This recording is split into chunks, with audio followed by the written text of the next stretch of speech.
ये है असम का गुवाहाटी शहर। चारों तरफ फैली हरियाली और आसमान को छूते पहाड़ किसी को भी आकर्षित कर सकते हैं। प्राकृतिक खूबसूरती यहां देखते ही बनती है।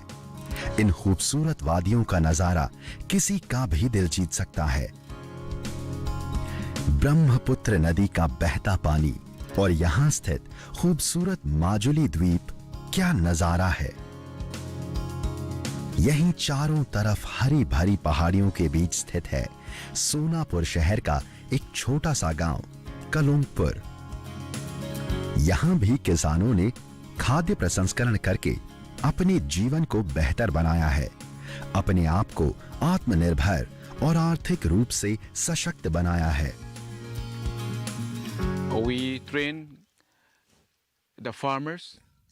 हम किसानों और विद्यार्थियों को 3 दिन के प्रशिक्षण के बाद ग्रीन कमांडोज बनाते हैं और इसके लिए उम्र की कोई सीमा नहीं है।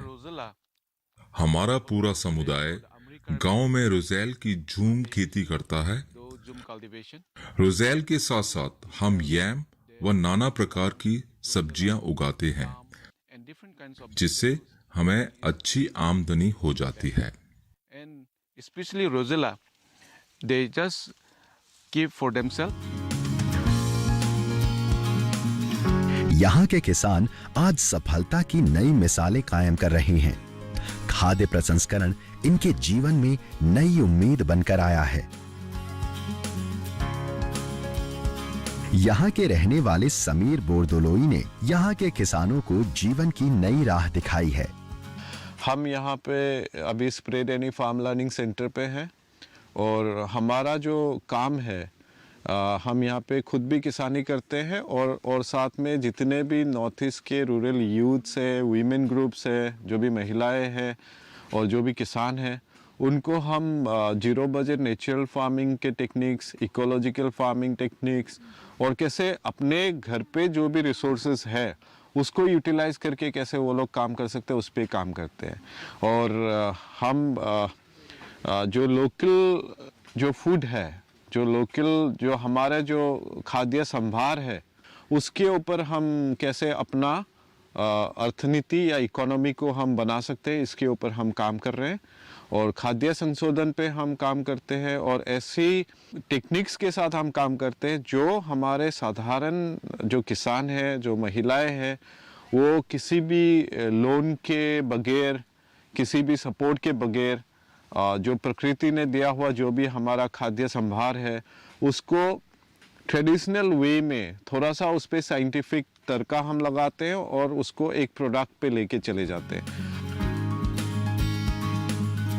किसानों के लिए रोजेल का पौधा आज आत्मनिर्भर बनने का नया रास्ता दिखा रहा है।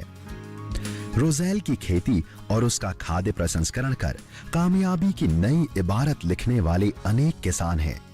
ये आज रोजेल का उत्पादन कर रही हैं और उनका खाद्य प्रसंस्करण करके आगे बढ़ रही हैं। यकीनन इन सब के पीछे इनकी मेहनत के साथ साथ समीर बोरदोलोई की प्रेरणा भी काम कर रही है। खाद्य प्रसंस्करण करके यहाँ के किसान हजारों रुपए कमा रहे हैं। आज समीर के साथ आसपास के कई किसान जुड़ चुके हैं। इतना ही नहीं, समीर बोरदोलोई कई लोगों को रोजगार दे रही हैं। कई किसानों को उन्होंने अपने साथ जोड़ रखा है। समय समय पर वह किसानों को हर तरह की मदद करते हैं ताकि वह भी अपने विकास को नई गति दे सके। पहले हमारा गांव में क्या होता था, रोजेल को हम सिर्फ खाने के लिए और ऐसे आम सीजन के लिए हम जस्ट काट के उसको रखता था और घर में बना के खाना खाता था।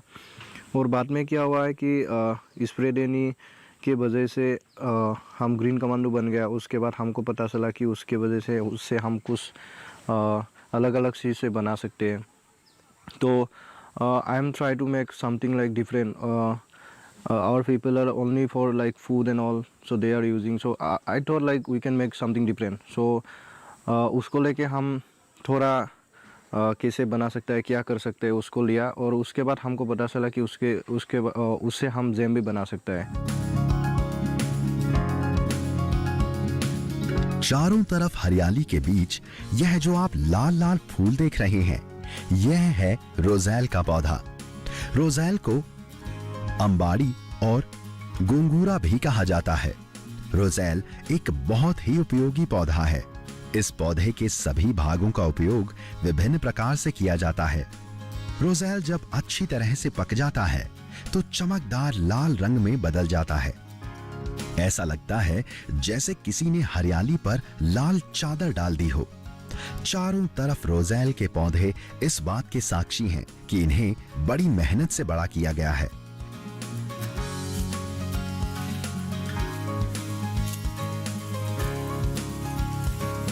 रोज़ेल के स्वाद से कौन वाकिफ नहीं होना चाहेगा।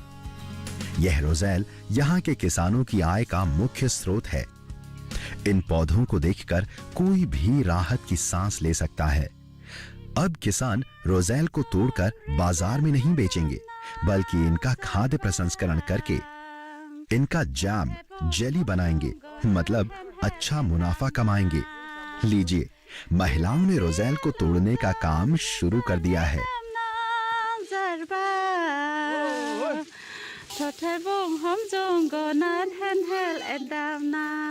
यहाँ रहने वाली आदिवासी महिलाएं अब रोज़ेल का खाद्य प्रसंस्करण करेंगी।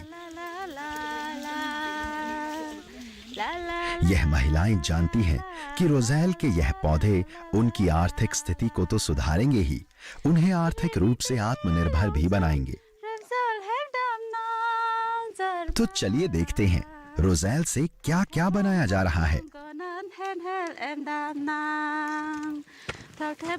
जब तक यह इन रोज़ेल के खाद्य प्रसंस्करण यूनिट तक पहुंचते हैं, हम आपको बताते हैं इनके फायदों के बारे में। रोज़ेल में बहुत से पौष्टिक तत्व होते हैं जो हमारे शरीर के लिए जरूरी है। इसमें vitamin C, calcium, magnesium, iron, protein होता है। रोज़ेल कब्ज को दूर करने, कमजोरी को कम करने और इम्यूनिटी बढ़ाने के भी काम आता है। रोज़ेल की तरह ही इसका जैम, जेली और चाय भी बहुत फायदेमंद होती है।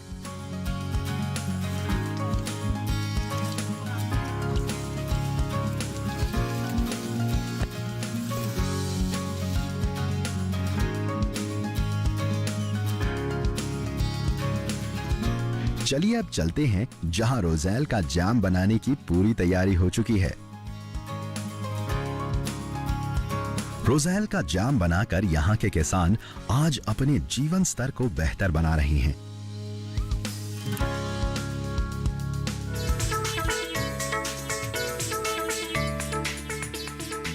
लीजिए, तोड़े गए रोज़ेल के खाद्य प्रसंस्करण का काम शुरू हो गया है।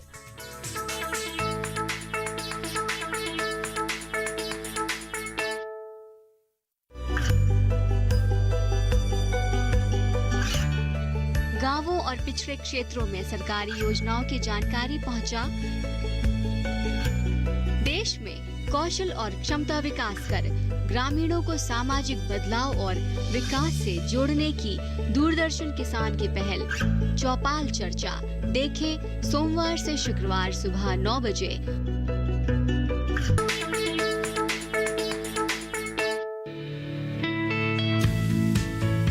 लीजिए, तोड़े गए रोज़ेल के खाद्य प्रसंस्करण का काम शुरू हो गया है।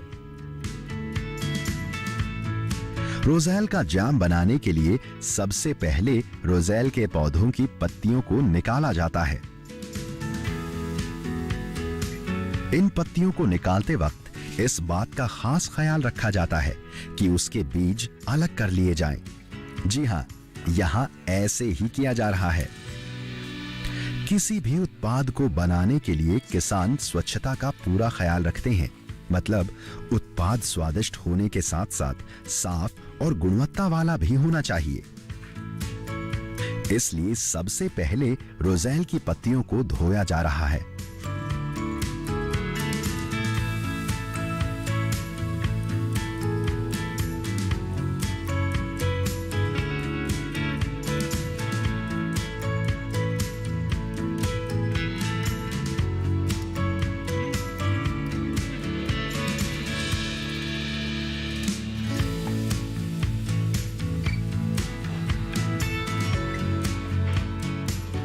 अच्छे से धोने के बाद एक बर्तन में पानी डालकर उसे गैस पर रखें।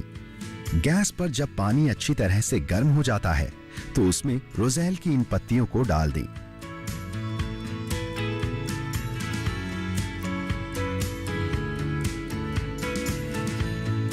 अब लगभग 2 घंटे तक धीमी आंच में इसे पकाया जाएगा। जब तक यह पकता है, आइए जानते हैं इसके गुण और विधि के बारे में।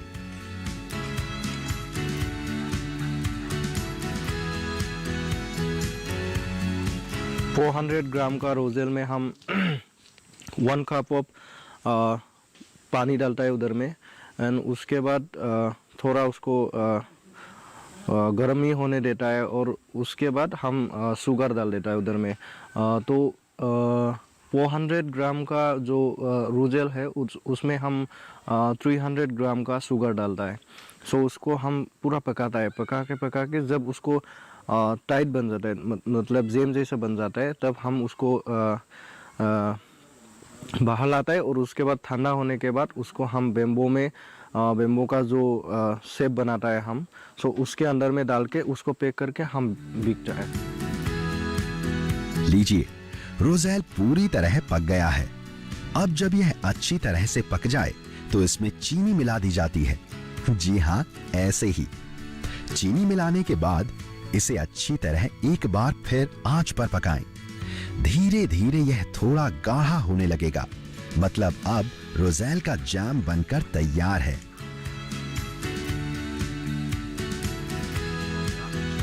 आप इसका स्वाद ले सकते हैं, लेकिन अभी नहीं। जब तक यह आप तक पहुंचे, आइए जानते हैं इसकी प्रक्रिया और जैम बनाते समय किन बातों का विशेष ध्यान रखा जाता है, इसके बारे में। We can make a tea, we'll make jam and jelly. हम रोज़ेल से अब चाय, जैम व जेली का उत्पादन करते हैं, जो कि गांव के स्त्री पुरुषों के आय का स्रोत बन गया है। इससे पहले हम रोज़ेल को सिर्फ खाने के रूप में प्रयोग करते थे, अब हम आत्मनिर्भर बन गए हैं। लीजिए, जैम के आप तक पहुंचने की तैयारी शुरू हो गई है। देखने में कितना अच्छा लग रहा है यह रोज़ेल का जैम, और खाने में भी यकीनन आपको बहुत स्वादिष्ट लगेगा। जैम को बाम्बू के डब्बों में पैक किया जा रहा है। यहाँ स्थानीय और देसी चीजों का ज्यादा इस्तेमाल किया जाता है। पैकिंग का काम जैम बनाने की तरह बहुत जिम्मेदारी का काम होता है। पैक करते वक्त इस बात का खास ख्याल रखा जाता है कि इन डिब्बों में हवा अंदर न जाए और इस्तेमाल किए गए डब्बे कहीं से भी खराब न हो।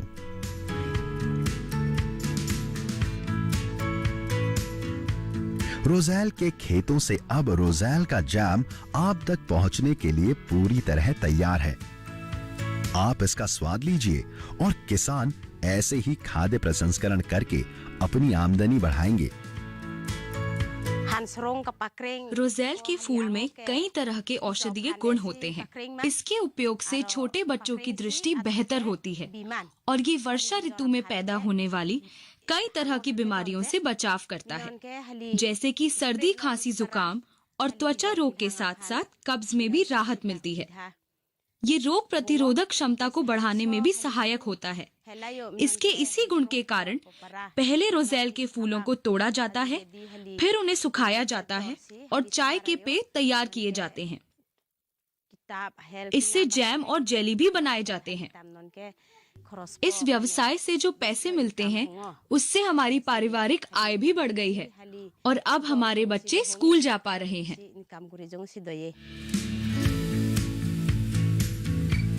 रोज़ेल के जैम की तरह ही अब हम आपको बताएंगे रोज़ेल की जेली कैसे बनती है।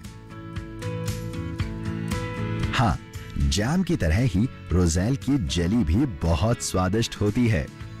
जेली को देखकर आपको लगेगा कि यह रोज़ेल की चटनी है, पर यहाँ बनाने वाले किसान इसे जेली ही कहते हैं। लीजिए, रोज़ेल की जेली बनाने की यहाँ पूरी तैयारी कर ली गई है।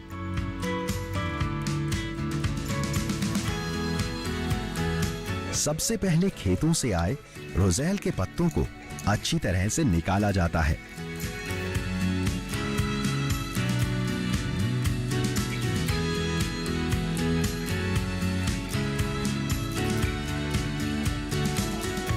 उसके बाद इन्हें अच्छी तरह से धोया जाता है ताकि कोई भी गंदगी अगर रोज़ेल पर लगी है तो वह अच्छे से साफ हो जाए।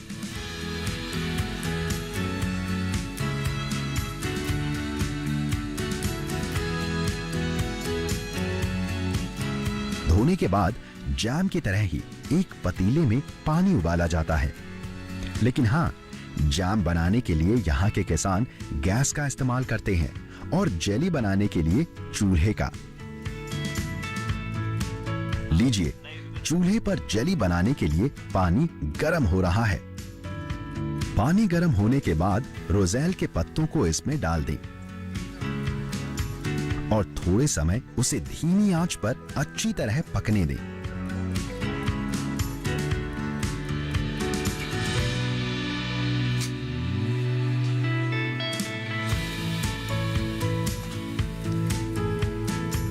जब वह अच्छी तरह पक जाएंगे तो सारा पानी लाल हो जाएगा।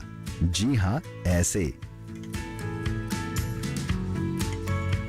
मतलब जेली बननी शुरू हो गई है।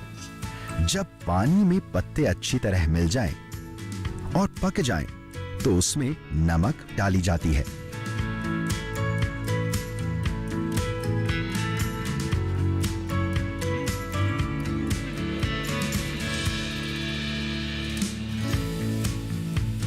अभी हम हमारे ग्रीन कमांडो मिगल डोले के साथ हैं, जो बहुत ही टेस्टी रोज़ेल के जेली बना रहे हैं। और ये रोज़ेल जो हम सब हमारे वीमेन ग्रुप के साथ कोलमपुर विलेज में, हमारे मॉडल विलेज में खेती करते हैं, तो इससे बहुत ही अच्छा जेली बनता है। इसका बहुत सारा न्यूट्रिएंट वैल्यू भी है और बहुत ही सहज है। जो हमारे महिलाएं मिगल के साथ, इनके साथ ट्रेनिंग लेकर अपने घर पे छोटे छोटे पैमाने में वो बनाते हैं और उसको एक ब्रांड में ले जाके हम, जो गुवाहाटी सिटी के लोग हैं, उनको हम ये मार्केटिंग करते हैं हमारे फार्म कनेक्ट प्रोग्राम के जरिए से, जहाँ पे हम लोगों को बोलते हैं कि adopt a farmer for your food. और ये ग्रीन कमांडो जाके उनको ट्रेनिंग और फिर से प्रोडक्ट को तैयार करते हैं। बहुत ही सिंपल टेक्निक है, जो हमारे जितने भी गांव के महिलाएं हैं वो कोई भी इसको शुरू कर सकते हैं।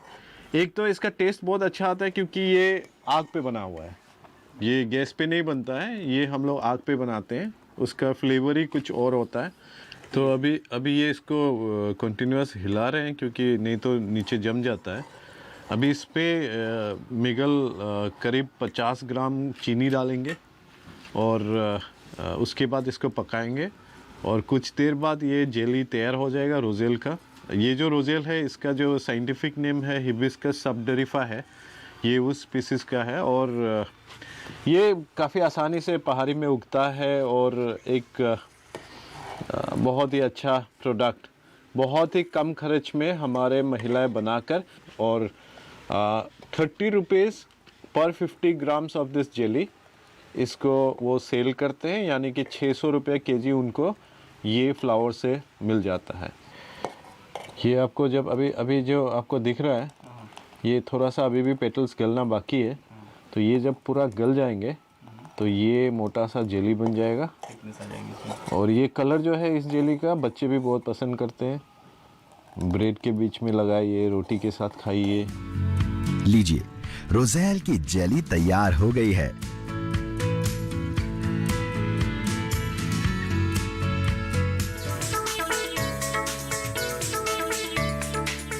रोज़ेल की जेली अब डिब्बों में भरी जा रही है, जिससे ये बाजार में जाकर आप तक पहुंच सके।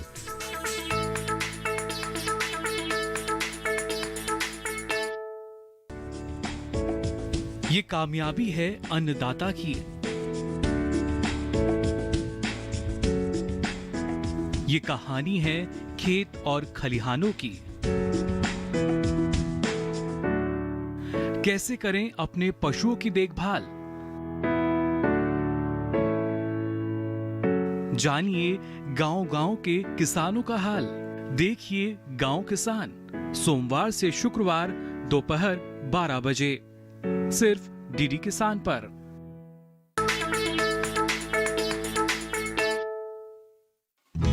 रोज़ेल की जेली अब डिब्बों में भरी जा रही है, जिससे ये बाजार में जाकर आप तक पहुंच सके।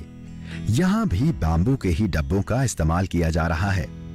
यहाँ के किसान किसी भी तरह के प्लास्टिक का इस्तेमाल नहीं करते, इसलिए डिब्बों में जेली को भरने के बाद डिब्बों को एयर टाइट किया जा रहा है ताकि ये लंबे समय तक सुरक्षित रहें। इसके लिए केले के पत्तों का इस्तेमाल किया जाता है। मतलब देसी स्वाद के साथ साथ आपको देसी पैकिंग का नजारा भी देखने को मिलेगा। रोज़ेल का जाम और जेली बनाने के बाद आप थक गए होंगे। इस थकावट को दूर कर सकती है एक कप चाय। जी हां, आप भी मेरी ही तरह सोच रहे हैं ना। आपको चाय तो मिलेगी, लेकिन शहर नहीं, इस गांव की स्पेशल चाय। जी हां, वह भी रोज़ेल की पत्तियों से ही तैयार होती है। मतलब यहाँ के किसान रोज़ेल का खाद्य प्रसंस्करण कई तरीके से कर रहे हैं। इससे जो हर्बल टी बनता है वो एंटी डायबिटिक, एंटीऑक्सीडेंट और बहुत सारा एंटी कैंसरस प्रॉपर्टी है। और एक बहुत ही अच्छा प्रॉपर्टी है वो है कि हम लोग अभी लोग जो ओबेसिटी या मोटापा से बहुत लोग फाइट करते हैं, तो इस पे ये स्लिमिंग का काम करता है। तो हमने इसका जो ब्रांड बनाया उसको हमने नाम दिया सिप एंड स्लिम, जो हमारे सारे महिलाओं का एक्टिविटी है।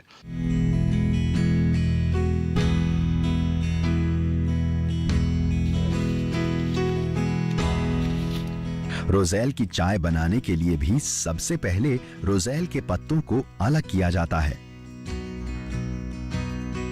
जी हां, यहां इन पत्तों को अलग किया जा रहा है।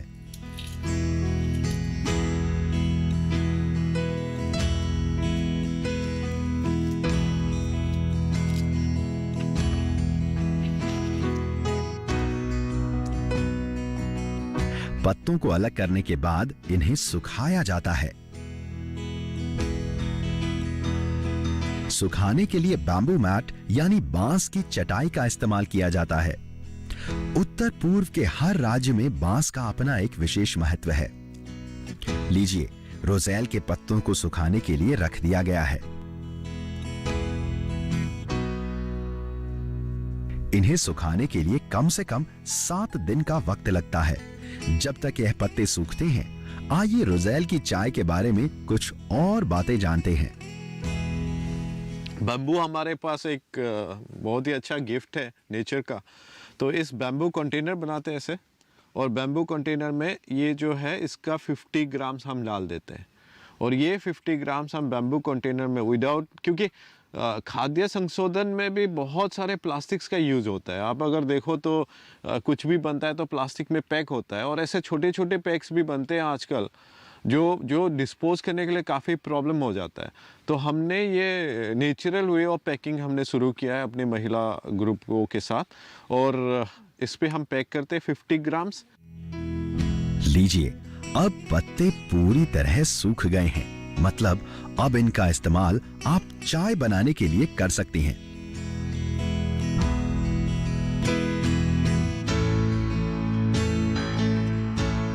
यह लीजिए, आपके लिए रोज़ेल से बनी चाय गिलासों में डाली जा रही है।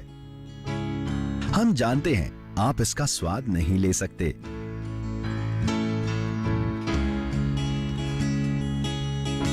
चिंता मत कीजिए, रोज़ेल चाय को बैम्बू के डब्बों में पैक किया जा रहा है ताकि यहाँ के किसानों के साथ साथ आप भी इनका स्वाद लें और कहें, वाह क्या चाय है। ये 50 ग्राम्स महिलाएं 2000 रुपया केजी ये बेचते हैं। मार्केट में इसका प्राइस 150 रुपीज़ है 50 ग्राम्स का, यानी कि अगर हम 50 रुपीज़ वो मार्केटिंग चेन को दे दें तो भी जितने भी हमारे महिला गोते हैं उनके पास ये 2000 रुपया केजी का एक प्रोडक्ट बनता है। रोज़ेल की चाय, जैम और जेली बनाकर किसान अपनी आमदनी बढ़ा रहे हैं। समीर बोर्दोलोई यहाँ के किसानों के लिए किसी प्रेरणा से कम नहीं है। उनके साथ सैकड़ों किसान अपने जीवन को बदल रहे हैं। जब 100 महिलाएं, ट्राइबल महिलाएं एक ऐसे जो पहाड़ी में उगने वाला एक चीज़ से उसको एक संशोधित एक सामग्री बना देते हैं, तो ये प्रोडक्ट से ज़्यादा इम्पोर्टेंट हो जाता है ये स्टोरी। प्लास्टिक को हटाने के लिए बैम्बू यूज़ करना, ये low volume high value crops करके फार्मर का इनकम डेवलप करना, तो ये सब एक कहानी बन जाता है। और हमारे जो प्रधानमंत्री का जो डायलॉग है वोकल फॉर लोकल, ये है वोकल फॉर लोकल। किसानों ने रोज़ेल को बाजार में बेचने के बजाय रोज़ेल की चाय, जैम और जेली बनाई। अब यह बाजार में अच्छी कीमत में बिकेंगी तो किसान की आमदनी बढ़ेगी। हल्दी के फायदों के बारे में हम सभी जानते हैं। हल्दी का सेवन औषधि के रूप में भी किया जाता है, लेकिन आज हम आपको उत्तराखंड की पहाड़ी हल्दी का इम्यूनिटी बूस्टर कैसे बनता है यह बताएंगे। यह बूस्टर स्वास्थ्य के लिए बहुत लाभकारी होता है।